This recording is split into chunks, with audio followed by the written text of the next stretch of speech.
Hi, I'm Rob. And I'm Rob. And this is Ask Rob and Rob.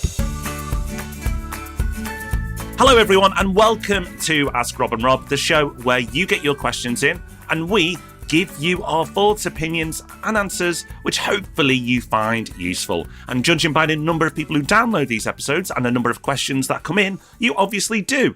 So, to keep this format running, we need your wonderful questions. And we make that very simple to get them in.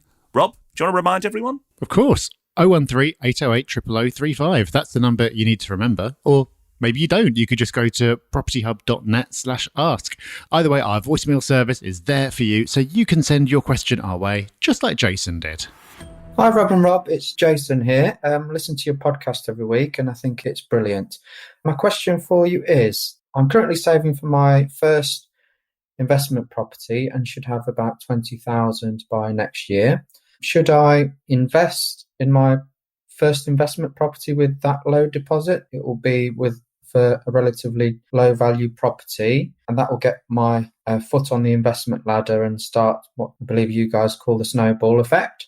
Or should I continue saving for a couple more years, get a bit more of a substantial deposit and wait till I can afford a better value property? Cheers then. Jason, hello. Thank you for your question. And it's a good one. It's a tough one to answer as well, because you know what? You've saved up a significant sum of money there.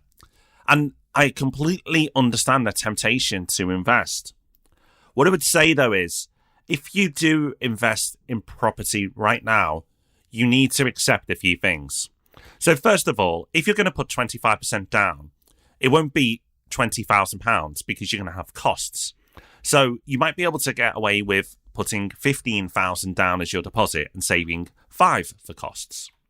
Now, if that's the case, then that means you could buy a property worth £60,000. And are there properties out there for £60,000? Yes. Yes, there are. But you've said cheap properties, and that really is cheap. And the way property prices have gone right now, there are not many places, still some exist, but there are not many places that you can buy a property for £60,000.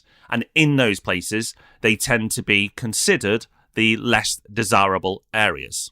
Now, doesn't mean they're nasty areas or the people there are bad or anything like that, but they are less desirable. The reason why the property prices are that low is because not that many people want to live there. If everyone wanted to live there, then the prices would go higher. So, with that in mind, you have to accept a few compromises. One, the capital growth prospects of that area over the short, medium, and long term are probably not going to be great. So you may get a decent yield, but the long-term prospects for that property aren't fantastic in terms of capital growth, at least anyway.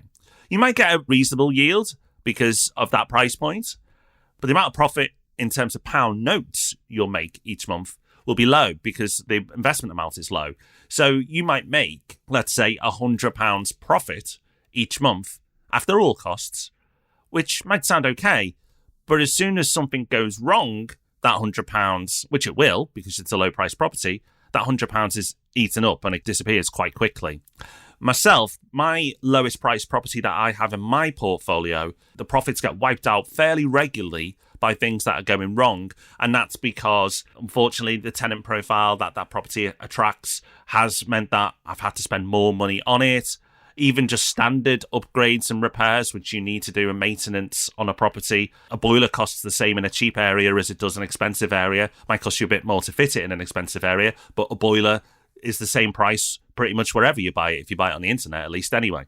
So it may sound that I am a bit down on you investing with that level of money. And you know what? You'd be right.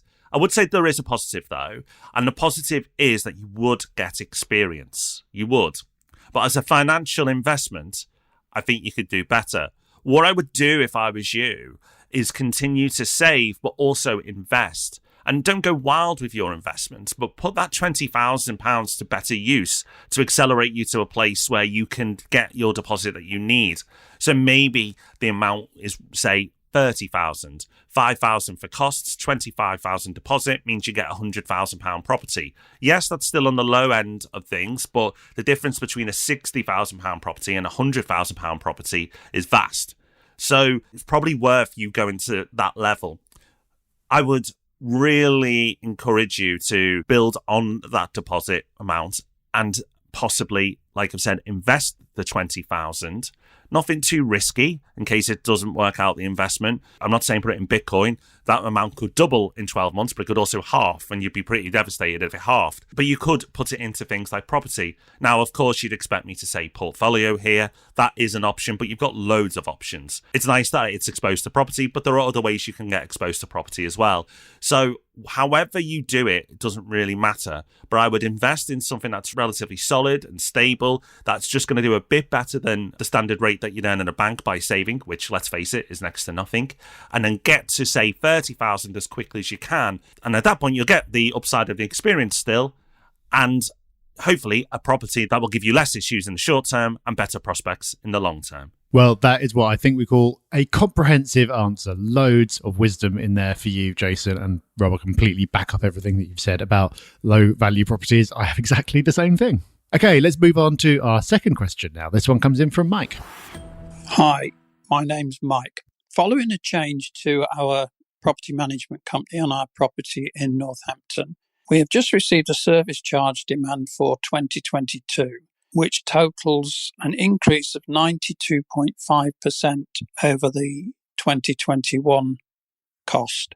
How easy is it to challenge this increase, which I find incredible? And also, is it fairly straightforward, or is it going to be a costly matter? I really would appreciate your thoughts on this. Thanks a lot. Thank you, Mike. Really good question. And I'm sure you're not going to be alone in the shock of having a nasty service charge bill dropping through the door. It happens, and you want to know what to do about it, as will lots of others. So thank you for asking the question. Now, an increase of 92.5%, which is basically doubling, is not normal. I know we've got inflation at the moment, costs are going up, but that is quite something. So the first thing to do is to try to understand what's driving this increase. So when you get your service charge demand, you should receive a breakdown of what makes up those costs. And it depending on the management company, on how detailed that is. I get some where it's just like a breakdown of 6 or 7 categories. I get others where it's itemized in loads of detail. But either way, there should be something showing you something. And you should see the estimated to actual for the previous year, and then you should see the estimate for the following year, what they're asking you for. Have a look at that and see what's driving the increase. Because it's got to be something big. Service charges don't just double. So I've had situations before where they've been underestimating energy costs for years. Then someone's gone out and read the meter properly, and suddenly you get the whole bill land all at once. Even that, though, isn't enough for a service charge to double, probably. So what's going on? Is it that they're suddenly trying to build up a reserve fund, and they should have been doing that for years, but have only just started doing it now because parts of the building are coming towards the end of their life cycle? I don't know, but you should be able to see it. And if you haven't received that breakdown, then make sure you ask for it. And then once you've got it, challenge it. Not challenge it legally, but challenge it in the sense of asking questions to try to understand what's changed. They might not be super willing to enter into a conversation about it, but they should give you some answers.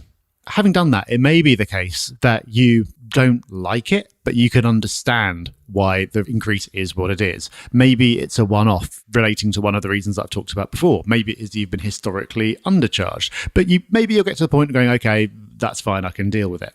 If you're not, then your options very much depend on the nature of the arrangement that you've got and the size of the block. You could, for example, band together with the owners of other flats to contest the charges if you really strongly disagree. You could potentially even go down the right to manage route. And if you can get enough owners together, you could take over the management, get more control of it, and put a managing agent in charge where you believe that the fee structure is going to be more reasonable. It's hard to give specific advice about that because every situation is different. But one thing that you can do is that there is something called the Leasehold Advisory Service that I've talked about on the podcast a couple of times way back in the past. But it's really good. They've got a helpful website, but they also offer free advice calls. I think it's only about 15 minutes or something. But you can book a call, speak to someone, and they'll be able to give you some kind of pointers about what to do next. So that can be especially useful if you are thinking about maybe challenging it or trying to do right to manage, and you want to get a bit of a pointer about what to do with it without starting to rack up any legal bills. So, Mike, lots of things that you could do about this, but it all starts with digging a bit deeper and getting to the bottom of that chunky increase. So good luck with your detective work. Good luck indeed. Thank you for your questions and thank you for listening. Hopefully you've enjoyed this episode. We'll be back, of course, on Thursday with the main event, the Property Podcast. So until that wonderful moment occurs, have fun, take care, bye-bye. Bye-bye.